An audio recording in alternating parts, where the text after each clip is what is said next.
My wonderful friends, on this beautiful day, it's my privilege to be with you again and to start this new day, this new week, the week after Christmas, the week before New Year, the week in the New Year. Just to be New Year starts on in this week, and we can just rejoice in what we've had. I trust you had a great Christmas, that you were blessed with your family, and now as we go back to work and go back to normal, or sort of normal, we can still know that our God hasn't changed. He's always been the same, and He will always be the same. But I found a thing again. We all try to do the thing in ourselves. I can. I've got a little granddaughter. She's nearly 3 now, and man, everything is I can, I will. She's got her own idea and her own will. But God made us that way. But what do we have to do? We have to direct her will to what is right and what is and away from what is wrong. And so God is working with us too. And we get afraid, we get frustrated at times, because things are not happening the way that we want it to happen. And that is one thing that happens in every person's life. I know that Paul says the things I want to do, I don't do, and the things I don't want to do, or I want to do, I don't do. You see, we find that in the book of in Romans chapter 7.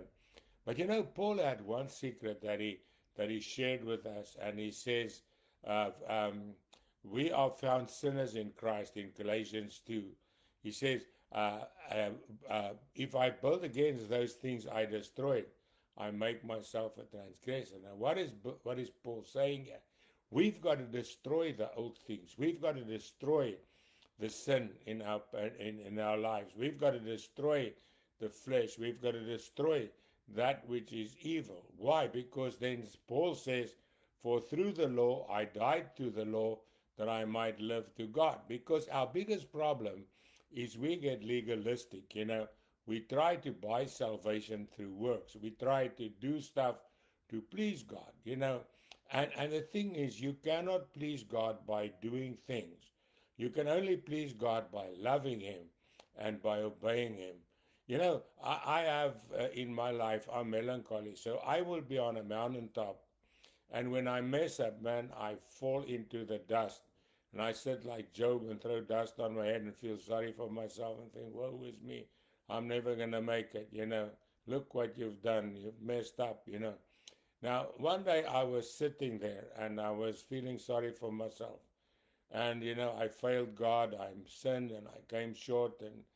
And so God came to me and He said to me, hey, He says, I don't love you because of who you are.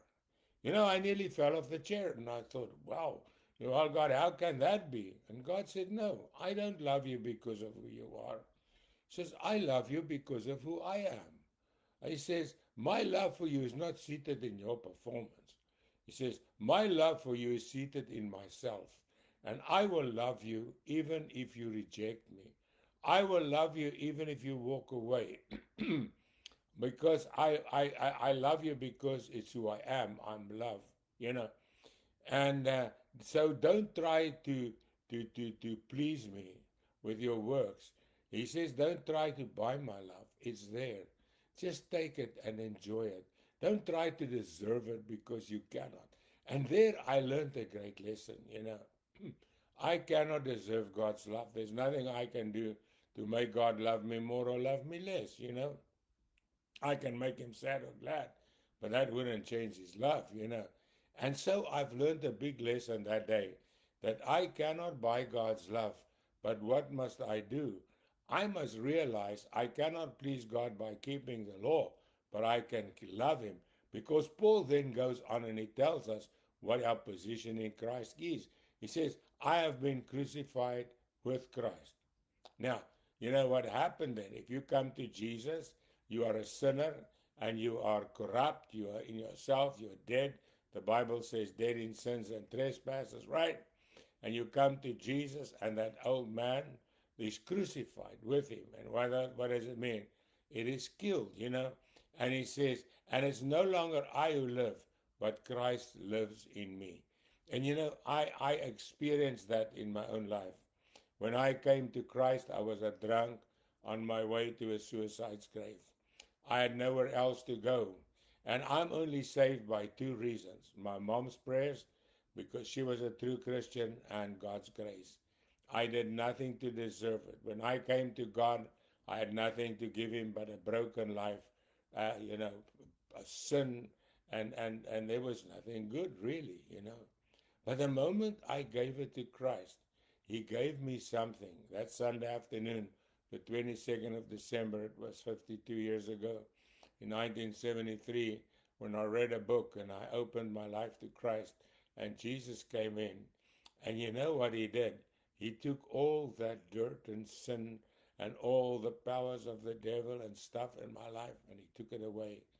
And for the first time in my life, I was free. Not free to do what I wanted to do, but free to do the will of God. You see, sin binds you to the will of the devil, to the will of the flesh. But when you get born again, you are not bound to your own will and sin anymore, but you are bound to the will of God. And for the first time in my life, I wanted to pray. And for the first time in my life, I could pray. Yeah, I offered a little bit of small prayers before I met the Lord, sure. But it wasn't really prayer. It was just, Lord, bless me, or do this, or wanted something, Lord, give me this. But that wasn't really prayer. But when I got born again, the first thing I did was thanking God for the privilege of knowing Him, of coming into His presence, and I started worshiping God. For the first time, I read the Bible. And for the first time, there was a hunger in me for God.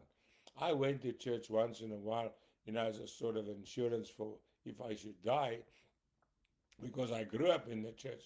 But now I couldn't stay out of church. I went to church 5 nights a week, and I was sorry that they weren't church more nights a week. Why? Because of something happened inside. I was crucified with Christ, and Paul says it's no longer I who live, but Christ who lives in me, and He's still living in me. And through these 52 years, I've learned that His life is fruitful. His life is worth living. But the thing is, it's not just a common thing. It is the most wonderful thing that there is, and it is just not normal in the sense that it just happens. No, you have a choice. When before you were saved, you didn't have a choice. Sin was your boss. But when you get saved, it doesn't mean that now suddenly sin has lost its power. Yes, it has, in that sense that you don't have to give in to it, but it's still there. When Eve was sinned the first time, she was perfect. She never sinned. She didn't know sin, but she had the ability. And the fact that you're born again doesn't take away that ability, right? And you see, that is where our life now comes in. And what is our life? A choice. The Bible says He came to His own, but His own did not want Him. But those who received Him, He gave them the power to become the children of God. But now, what I have to do today, I have to receive the will of God for me today, because that's what life is. I'm going to go on today, right? I'm going to do certain things. So I have to figure out what is the will of God for me. And Paul says then, he says, and the life which I now live is in the flesh. I live by the faith of the Son of God, who loved me and gave Himself for me.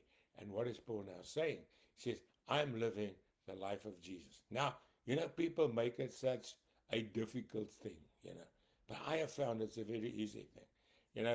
I just think of one day, God said to me, hey, don't talk to your wife like that. I was sort of, I don't know what I had to say exactly how I was, but I was sharp with her. I was snarky, I was trying to prove a point, and I wasn't doing it in a nice way. Lord said to me, don't talk to your wife like that. Now, if I went on talking to my wife like that, I would have lived, right? The flesh would have lived. But I did not. Now, who lived now? Jesus lived in me. Every time we do what God wants us to do, we live the life of Christ. And now we have the power to do that. Why? Because we dared to sin. I'm crucified with Christ. I'm alive to God. And that's the privilege of true life. It's not just existing like I did before I got saved. No, it's choosing the life of Jesus. It's choosing the will of God. It's choosing the way of God. And if we do that, we will find that the fruit of the life of God will be the fruit of our lives. And that is what makes life worthwhile. You know, doing the will of God brings forth peace, comfort, and joy. I'm peaceful. I've got comfort. I've got joy. I've got confidence in God, not in myself. No, I have no confidence in myself, but I have confidence in God. And my friend, that's where true confidence lies. Not in our own abilities or talents, but in the abilities and the talents of the living God.